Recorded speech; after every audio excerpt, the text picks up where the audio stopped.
1857 की क्रांति अपने आप में एक ऐसी महान क्रांति थी जिसमें भारतीय क्रांतिकारियों ने अंग्रेजों की नींव हिला दी, लेकिन क्रांति सफल नहीं हो पाई क्योंकि उसका एक अच्छा मार्गदर्शन नहीं था, उसका एक अच्छा मैनेजमेंट नहीं था।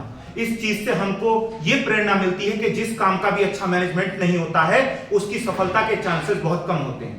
समय था 29 मार्च 1857 को बैरकपुर छावनी, पश्चिम बंगाल, उत्तर प्रदेश के बलिया का एक नौजवान आर्मी का सिपाही जिसका नाम था मंगल पांडे, 34वीं इन्फेंट्री का जवान था और ब्राह्मण परिवार से संबंध रखता था। जब उसको पता चला कि राइफल में प्रयोग होने वाला कारतूस जो है वो गाय और सुअर की चर्बी से बना है, तो उसकी आत्मा ने उसे स्वीकार नहीं किया।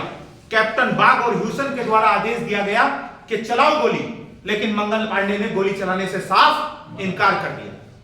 साफ इनकार किया और जोर करने पर उसने अपने ही कैप्टन को गोली से उड़ा दिया। 29 मार्च 1857 को यह घटना घटित हुई और 10 दिन के अंदर 8 अप्रैल 1857 को मंगल पांडे को फांसी पर चढ़ा दिया गया।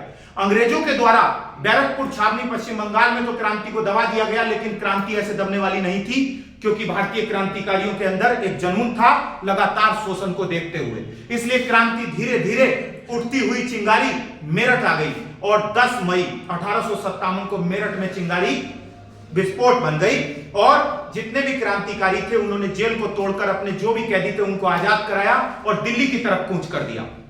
दिल्ली की तरफ बटालियन पहुंची और रास्ते में पड़ने वाले कार्यालय और जितनी भी अंग्रेज सेना थी सबको मारते हुए, जलाते हुए फाइनल दिल्ली पहुंच गए। और दिल्ली में जाकर उन्होंने अंतिम मुगल बादशाह बहादुर शाह जफर को राजा घोषित कर दिया और कहा कि हे राजन, अब 1857 की क्रांति की कूच हो चुकी है और आप दिल्ली में मुगल बादशाह हैं, इसलिए आप यहां से कमान को संभालेंगे। मुगल बादशाह बहुत बूढ़ा हो चुका था। बहादुर शाह जफर, उसको जफर इसलिए कहा जाता था क्योंकि वो शेरो शायरी का शौकीन था। उसके समकालीन मिर्जा गालिब है जो एक महान शायर हुए हैं और उन्होंने 1857 की क्रांति को अपनी आंखों से देखा। 1857 की क्रांति में मिर्जा गालिब लिखते हैं कि हमने 1857 की क्रांति में इतना भयावह मंजर देखा है कि इतना 1739 में नादिर शाह का आक्रमण भी नहीं था, जब नादिर शाह ने दिल्ली में एक साथ 30,000 सिपाहियों का कत्ल करवाया था। 1857 की क्रांति का दमन अंग्रेजों ने इतनी क्रूरता के साथ किया कि दिल्ली में मुगल बादशाह बहादुर शाह जफर के परिवार को तोप के आगे खड़ा करके उड़वा दिया और बहुत से ऐसे क्रांतिकारियों को अलग अलग जगह। बहादुर शाह जफर अपने आप तो नेतृत्व नहीं कर पाया, लेकिन उसके सेनापति बख्त खान ने 1857 की क्रांति का दिल्ली से नेतृत्व किया। फाइनली अंग्रेजों ने बहुत जल्द दिल्ली को अपने कंट्रोल में ले लिया और बहादुर शाह जफर को उसकी पत्नी जीनत महल के साथ उठाकर रंगून जेल भेज दिया, जो बर्मा में पड़ती है, जिसे आज वर्तमान में हम सभी लोग म्यांमार के नाम से जानते हैं। उस म्यांमार की जेल में उसकी 1862 में जाकर मृत्यु हो गई।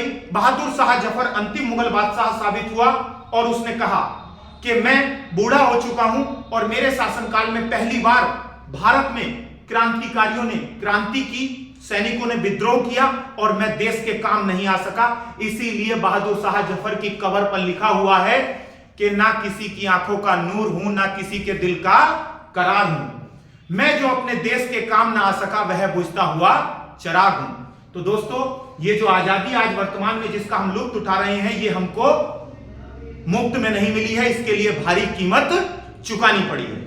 तो हिंदुस्तानी होने पर हमें गर्व है और आज हमारे रगों में जो खून दौड़ता है उसमें राष्ट्रवाद दौड़ता है।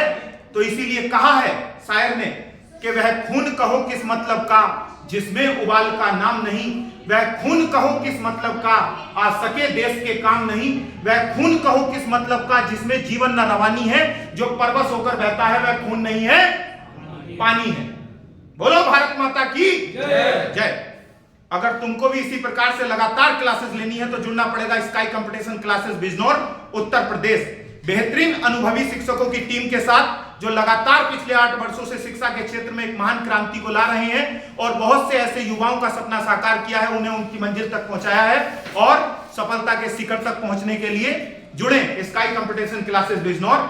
विकास सर के नेतृत्व में कोचिंग के मुख्य संचालक और मैं उनका सेवक राजीव शर्मा। धन्यवाद, नमस्कार, जय हिंद।